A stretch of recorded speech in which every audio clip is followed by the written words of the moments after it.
Entonces se oyó la fuerte estridencia del cuerno de él, lo cual le puso la piel de gallina del brazo y le erizó los pelos de la nuca. El último grito de batalla de Cuthbert Allgood, cuando descendía la colina de Jericó hacia su muerte a manos de los bárbaros de rostros azulados. Roland se quitó el pañuelo de la cara y reemprendió la marcha. Un paso, 2, 3. Los huesos crujían bajo los tacones de sus botas. Al tercer paso, la puerta reapareció con ese pasador que parecía morder el aire estancado, como los goznes del otro lado. Roland se detuvo durante un instante mientras contemplaba el grosor de la puerta, disfrutando de su extrañeza tal como había disfrutado de la extrañeza de las que había encontrado en la playa. Y en la playa se había sentido enfermo casi hasta morir. Si inclinaba la cabeza ligeramente hacia adelante, la puerta desaparecía. Si la devolvía a la posición inicial, allí estaba de nuevo. La puerta nunca oscilaba, nunca tirilaba. Era el típico caso de una cosa o la otra. O estaba allí o no estaba. Volvió sobre sus pasos, posó las palmas extendidas sobre la madera de fustaferro, apoyándose contra ella.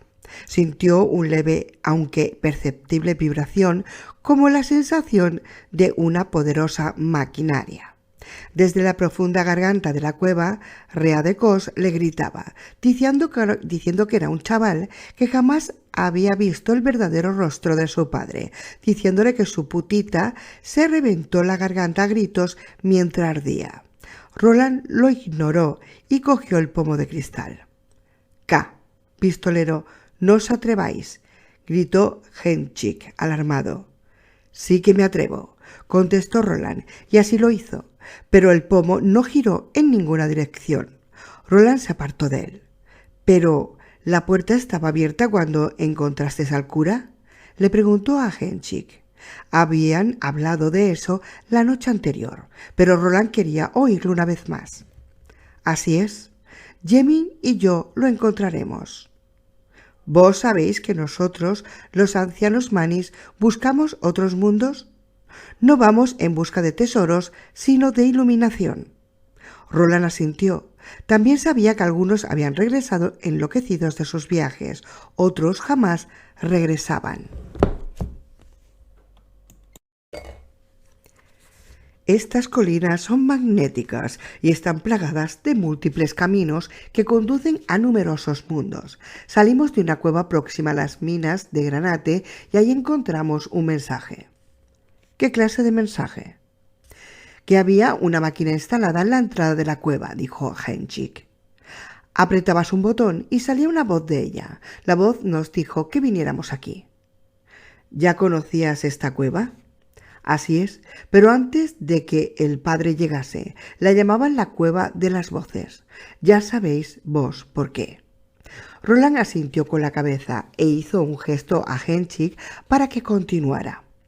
La voz de las máquinas habló con el acento de su compañero de K, pistolero. Dijo que teníamos que venir aquí, Jemin y yo, y que encontraríamos una puerta, un hombre y una maravilla. Así lo hicimos. ¿Alguien te dio instrucciones?, murmuró Roland. Estaba pensando en Walter, el hombre de negro, que también les había dejado las galletas que Eddie llamaba Kebler. Walter era Flagg y Flagg era Marten, y Marten... ¿Él era Merlin, el anciano y pícaro mago de la leyenda? Roland seguía sin estar seguro sobre esa cuestión. ¿Y te llamó por tu nombre? Nanai. No nos conocía tanto. Nos llamaba solo gentes manis. ¿Cómo crees que sabía ese alguien dónde dejar la máquina de la voz? Henchik puso expresión de duda. ¿Por qué pensáis que es una persona? ¿Por qué no un dios hablando por boca de un hombre? ¿Por qué no un agente del paso? Los dioses dejan siguls, los hombres dejan máquinas, hizo una pausa. Eso por lo que me dicta la experiencia, claro, padre. Henchik hizo un gesto cortante, como para decirle a Roland que se ahorrase los cumplidos. Era algo sabido por todos que tus amigos y tú estabais explorando la cueva donde encontrasteis la máquina parlante.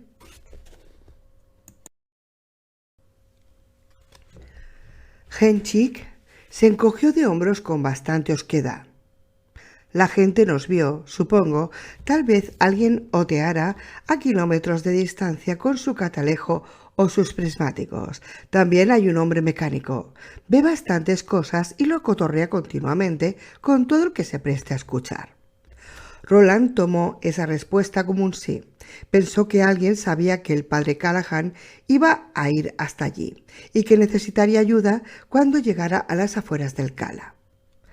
¿Cuál era la abertura de la puerta?, preguntó Roland. Estas son preguntas para Callahan, respondió Henchik. Prometí enseñaros este lugar. Lo he hecho. Estoy seguro de que con eso basta. ¿Estaba consciente cuando lo encontraste? Se produjo un silencio recitente. A continuación dijo: no, apenas susurraba, como se hace cuando se duerme y se tienen pesadillas. Entonces él no me lo podrá contar, ¿verdad? No esta parte. Henchik, buscas ayuda y auxilio. Me has contado esto en nombre de todos los de tu clan. Entonces ayúdame. Ayúdame para ayudaros. No entiendo cómo esto puede ayudar.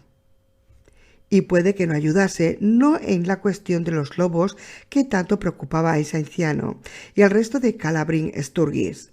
Pero Roland tenía otras preocupaciones y necesidades. Primero es la obligación que la devoción, como decía Susana en algunas ocasiones. Permaneció de pie mirando a Henchik, con una mano todavía apoyada en el pomo de cristal. Estaba un poco más abierta, dijo por fin Henchik, y también la caja. Las dos solo un poco. El que llaman viejo amigo estaba boca abajo, allí. Señaló hacia los cascajos y hacia el suelo cubierto de huesos sobre el que las botas de Roland estaban plantadas en ese instante. La caja estaba a vuestra derecha, abierta un tanto así. Henchik hizo un gesto separando el dedo pulgar y el índice unos 5 centímetros. De allí llegaba el sonido de las kamen. Las había oído antes, pero nunca tan alto. Me provocaban dolor en los ojos y me hacían llorar. Yemin gritó y empezó a caminar hacia la puerta.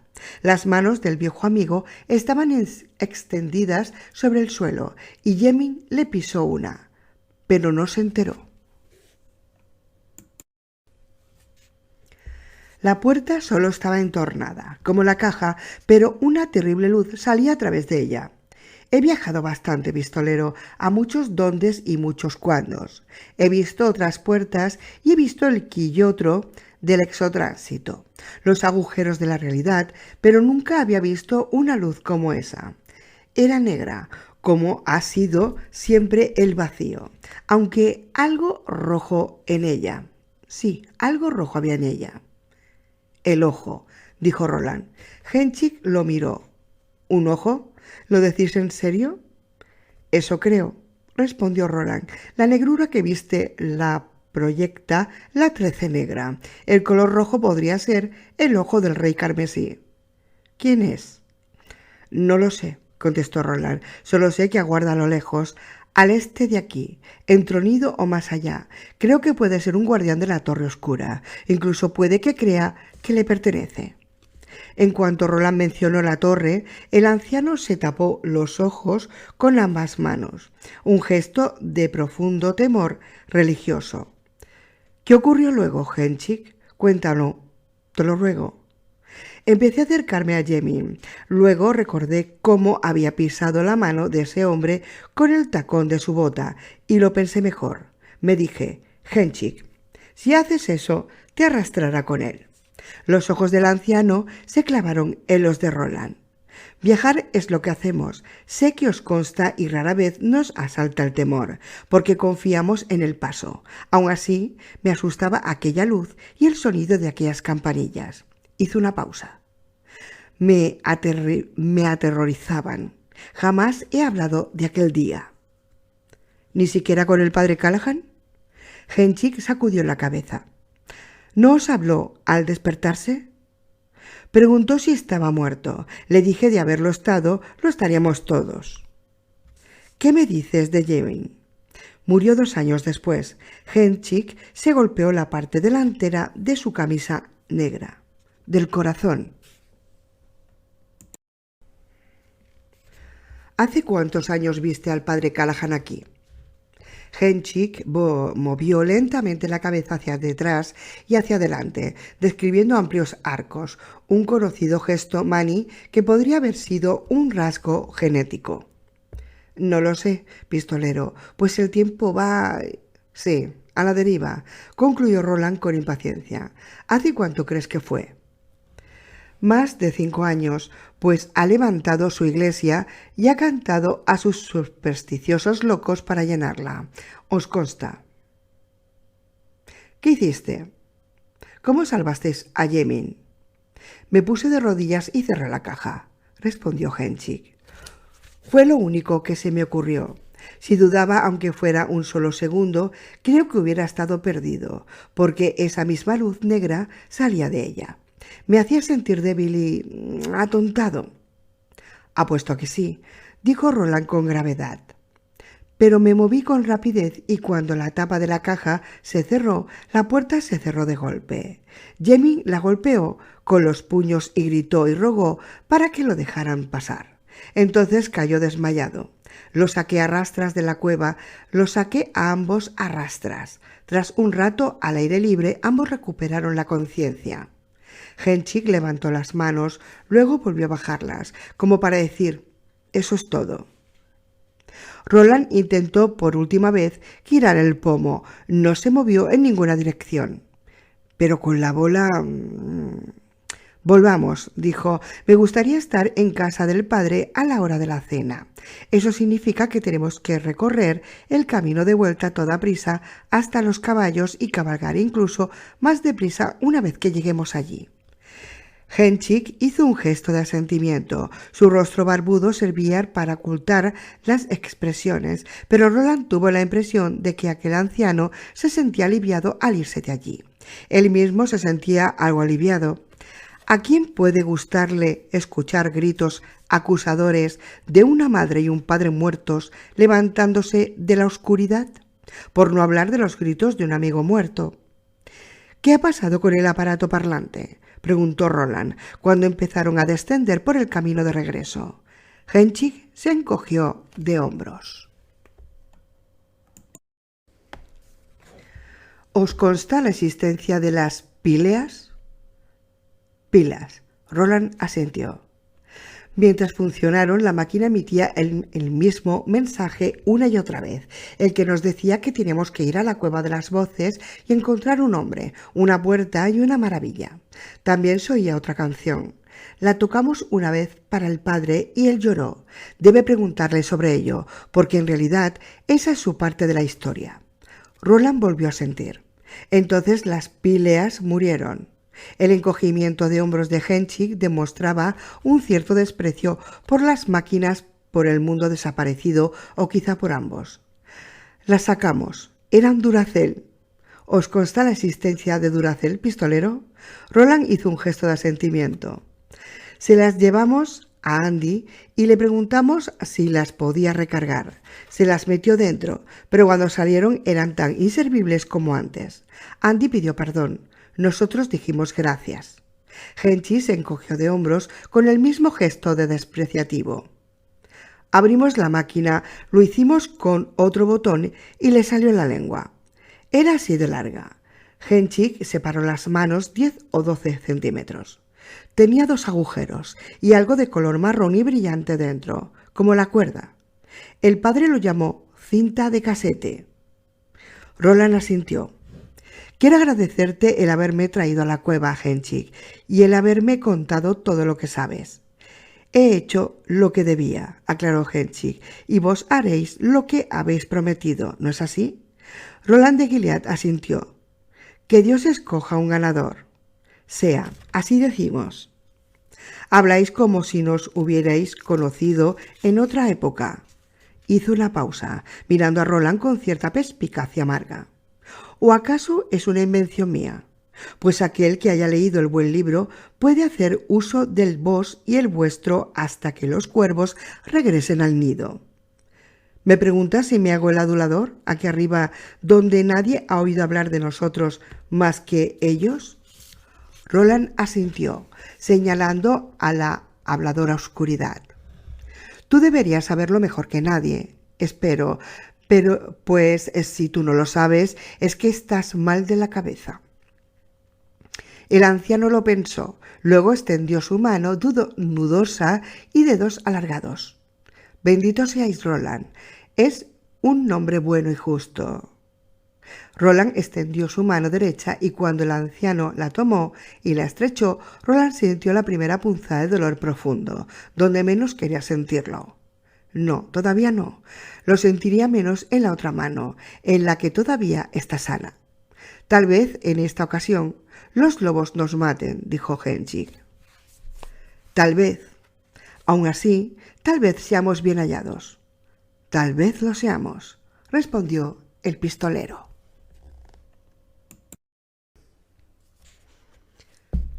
9. Conclusión de la historia del sacerdote. Ignota. 1. Las camas están listas, dijo Rosalita Muñoz cuando regresaron. Eddie estaba tan cansado que pensó que ella había dicho algo totalmente distinto. Hora de regar el jardín, tal vez, o hay 50 o 60 personas que quieren conoceros y esperan en la iglesia. Al fin y al cabo, ¿quién habla de camas a las 3 de la tarde? ¿Qué? Preguntó Susana medio adormilada. ¿Qué has dicho, cielo? No lo he pillado muy bien. Que las camas están listas, repitió la asistenta del padre. Vosotros dos id donde dormisteis antes de ayer. El joven So a la cama del padre, y el Billy Brambo puede dormir contigo, Jake, si quieres. El padre me ha pedido que te lo diga. Él vendría a decírtelo en persona, pero es la tarde en que le toca ronda con los enfermos. Les da la comunión. Dijo esto último con un orgullo inconfundible. Camas, repitió Eddie. No entendía muy bien el sentido de aquello. Miró a su alrededor, como para confirmar que todavía era media tarde. El sol seguía brillando con intensidad. ¿Camas? El padre os vio en la tienda, amplió Rosalita, y pensó que querríais hacer la siesta después de hablar con todas esas gentes. Eddie lo entendió por fin. Supuso que en algún momento de su vida debió de haberse sentido más agradecido ante un gesto de amabilidad. Pero, sinceramente, no recordaba cuándo ni de qué clase de amabilidad podría haber sido. Al principio, los que se acercaban a él cuando se sentaron en las mecedoras del porche de Doc habían llegado poco a poco, en pequeños grupos vacilantes. Pero cuando nadie se volvió para tirar una piedra o disparar una bala a la cabeza de nadie, cuando en realidad una animada charla y las sinceras risas dieron comienzo, empezaron a llegar cada vez más. Cuando el goteo se convirtió en un torrente, Eddie descubrió por fin qué significaba ser un personaje público. Estaba sorprendido por lo difícil que resultaba, por lo agotador. Las gentes querían respuestas simples a miles de preguntas complejas. ¿De dónde venían los pistoleros y a dónde iban? Fueron las dos primeras. Algunas podían contestarse con sinceridad, pero poco a poco Eddie se oyó a sí mismo dando respuestas evasivas, como los políticos, y escuchó a sus dos amigos hacer lo mismo. No eran del todo mentiras, sino pequeños regalos de promoción propagandística que sonaban a respuesta, y todos querían que le mirasen directamente a la cara y oír un «que a bien tengas» que pareciese dicho de todo corazón. Incluso Acho participó, lo acariciaron una y otra vez y lo hicieron hablar hasta que Jake se levantó, entró en la tienda y le pidió un tazón de agua a Eventock. Ese caballero le dio una taza de metal en su lugar y le dijo que la podía rellenar en el abrevadero de enfrente. Jake se vio rodeado por las gentes del pueblo que le preguntaban constantemente, incluso cuando realizó aquella simple tarea. Acho lamió la taza hasta dejarla seca. Luego se enfrentó a su propia bandada de preguntones curiosos mientras Jake volvía al abrevadero para rellenar la taza. En total habían sido las 5 horas más largas que Eddie había pasado y pensó que jamás volvería a ver a los famosos de la misma forma. Para colmo, antes de irse por fin del porche y dirigirse de vuelta a la residencia del viejo amigo, Eddie calculó que debían de haber hablado con todos los habitantes del pueblo y un cuantioso número de granjeros, rancheros, vaqueros y jornaleros que vivían más allá. Los rumores corrieron deprisa. Los que procedían de otro mundo estaban sentados en el porche del almacén y si uno quería hablar con ellos, ellos respondían. Y ahora, Dios santo, esa mujer, ese ángel, hablaba de camas. ¿Cuánto tiempo tenemos?, le preguntó a Rosalita. El padre debería de estar de vuelta a las 4, respondió ella, pero no comeremos hasta las 6 y eso solo si vuestro Dean vuelve a tiempo. ¿Por qué no os despierto a las 5:30? Eso dará tiempo de lavaros. ¿O es de provecho? Sí, respondió Jake y le dedicó una sonrisa. No sabía que el simple hecho de hablar con las gentes fuese tan agotador. Ella hizo un gesto de asentimiento. Hay una jarra de agua fresca en la despensa. Tendría que ayudarte a preparar la comida, dijo Susana, y en ese momento su boca se abrió en un amplio bostezo.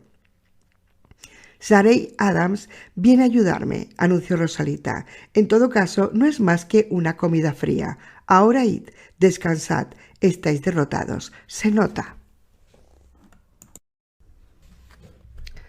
2. En la despensa, Jake bebió un largo trago. Luego sirvió agua en un tazón para Acho y lo llevó a la habitación del padre Callahan. Se sintió culpable por estar allí dentro y por tener con él allí a un Billy Brambo, pero los edredones del estrecho camastro de Callahan estaban retirados. La almohada estaba mullida y ambos lo llamaban. Dejó el tazón en el suelo y Acho empezó a lamer el agua con toda tranquilidad. Jake se despojó de su nueva ropa interior. Luego se echó en la cama y cerró los ojos. Seguramente no podré dormir de verdad, pensó. Nunca se me ha dado muy bien lo de dormir la siesta, ni siquiera en la época que la señora Shaw me llamaba Bama. En menos de un minuto estaban roncando con suavidad, con un brazo sobre los ojos. Acho se durmió en el suelo junto a él, con el hocico apoyado sobre una pata.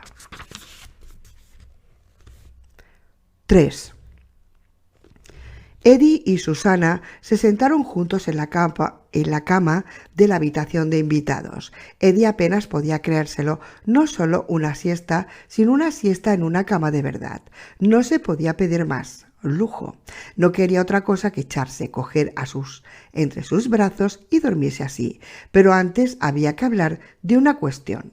Había estado dándole vueltas todo el día, incluso durante el momento más acalorado de su politiquería.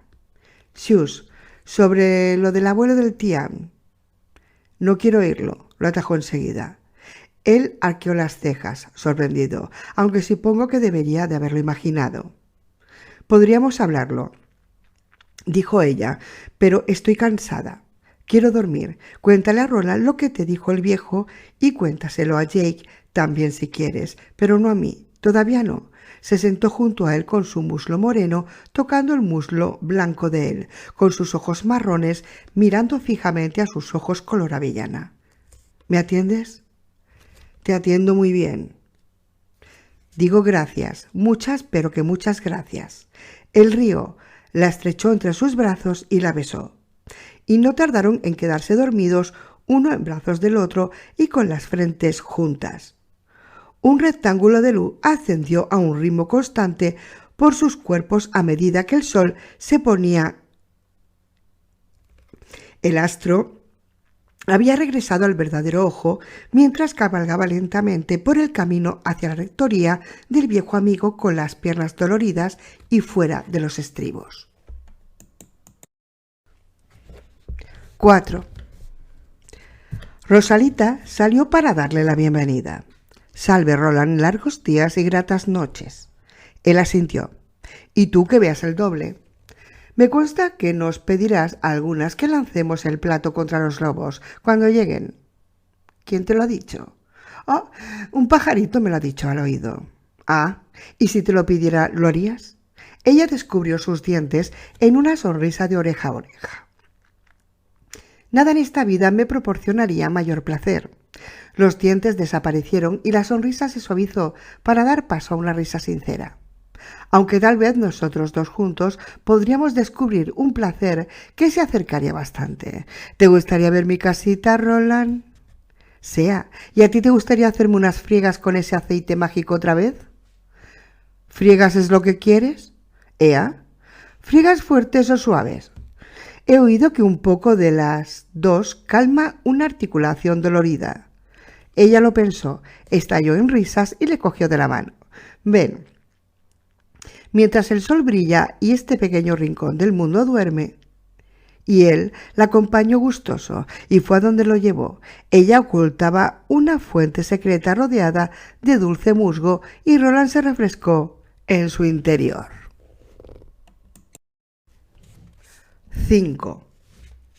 Al final, Callahan regresó a eso de las 5:30, justo cuando Eddie, Susana y Jake se estaban despertando. A las 6, Rosalita y Sarey Adams sirvieron una cena consistente en verdura y pollo frío en el porche acristalado que se encontraba en la parte trasera de la rectoría. Roland y sus amigos comieron con apetito. El pistolero no solo comió un segundo plato, sino un tercero. Por otro lado, Callahan no hizo más que remover su comida de un lado a otro del plato. El tono moreno de su rostro le daba un cierto aspecto saludable, pero no ocultaba las oscuras ojeras que tenía. Cuando Sarey, una mujer alegre y vivaracha, rechoncha, aunque de paso ligero, sacó un pedazo de tarta, Callahan se limitó a sacudir la cabeza. Cuando en la mesa no quedaban más que las tazas y la cafetera, Roland sacó el tabaco y el sacerdote puso cara de sorpresa. «Sea», dijo Callahan, luego levantó la voz. «Rosie, tráele al muchacho algo en lo que echar las cenizas». «Jefe, podría estar escuchándole todo el día», dijo Eddie. «Yo también», admitió Jake. Callahan sonrió. «Yo siento lo mismo con respecto a vosotros, chicos, al menos un poco». Se sirvió media taza de café. Rosalita le trajo a Roland un tazón de cerámica para que echase las cenizas. Cuando ella se hubo marchado, el viejo amigo dijo: «Debería haberme terminado esta historia ayer. He pasado casi toda la noche dando vueltas en la cama, pensando en cómo contar el resto». «¿Serviría de algo si te dijera que ya conozco una parte?», preguntó Roland. «Seguramente no. Has subido a la cueva de la puerta con Henshin, ¿verdad?» «Sí. Dijo que sería una canción que hablaba de una máquina que los envió allá arriba a buscarte y que tú lloraste al oírla. ¿Es esa canción que mencionaste?» «Sí. Y me cuesta describir lo extraño que era estar sentado en una cabaña Mani en Cala Bryn Sturgis, mirando hacia la oscuridad de tronido y escuchando a Elton John». «Vaya, vaya», exclamó Susana, «va mucho más adelantado que nosotros, padre. Lo último que supimos es que usted estaba en Sacramento.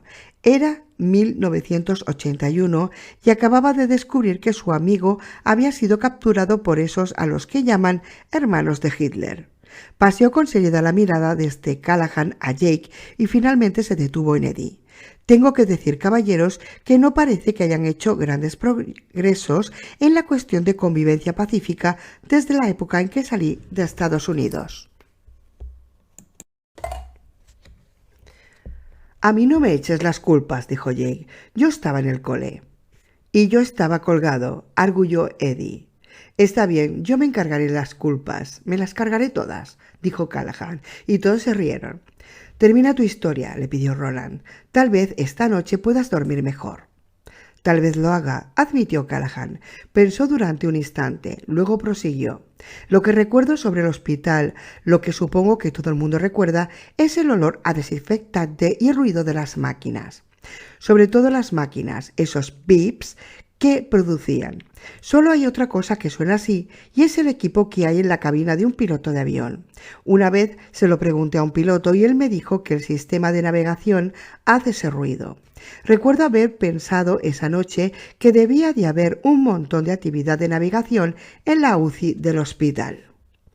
Rowan Magruder no estaba casado cuando yo trabajaba en el hogar, pero supuse que eso debía de haber cambiado, porque había una mujer sentada en la silla junto a su cama, leyendo un libro de bolsillo.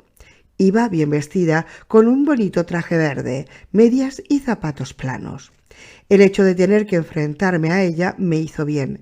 Me lavé y me peiné lo mejor que pude y no había tomado una copa desde Sacramento.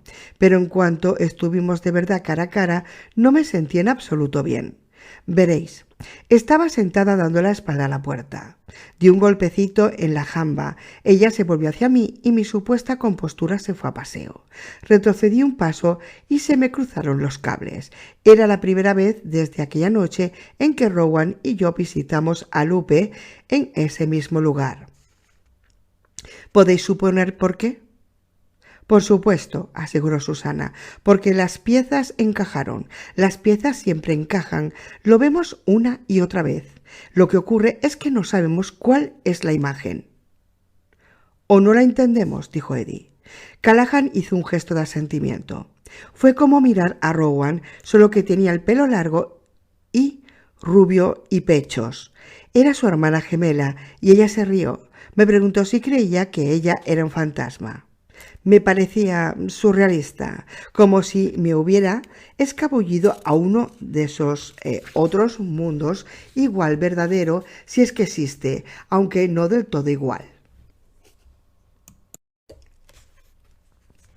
Sentí la urgencia de mirar en mi cartera y ver quién estaba en los billetes. No era solo el parecido, era su risa, sentada allí junto a un hombre que tenía su cara, suponiendo que le quedara cara bajo todas esas vendas y riendo. «Bienvenido a la habitación 19 del hospital Exotránsito», dijo Eddie. «¿Cómo dices?» «Solo quería decir que sé cómo se siente, Don. Todos lo sabemos. Siga». Me presenté y pregunté si podía entrar. Y cuando lo pregunté volví a pensar en Barlow, el vampiro. Pensé, tienes que invitarlos a entrar por primera vez. Después de eso, pueden entrar y salir cuando se les antoje. Por supuesto me dijo que podía entrar. Dijo que había venido de Chicago para estar con él, en lo que ella llamaba sus horas de cierre. Luego, con esa misma voz agradable, dijo: «He sabido quién eras en cuanto te he visto. Es por la cicatriz que tienes en la mano». En sus cartas, Rowan decía que estaba bastante seguro de que en su otra vida eras un hombre religioso. Solía hablar sobre las otras vidas de la gente todo el tiempo, refiriéndose al momento en que habían empezado a beber o a consumir drogas o cuando se había vuelto loco a las tres cosas a la vez. Ese era carpintero en su otra vida. Esa era modelo en su otra vida. ¿Acertó contigo? Todo lo dijo con esa voz agradable, como una mujer que te da conversación en un cóctel. Y Rowan allí tendido con la cabeza cubierta de vendas. Si hubiera llevado gafas de sol, habría parecido Claude Rains en El hombre invisible.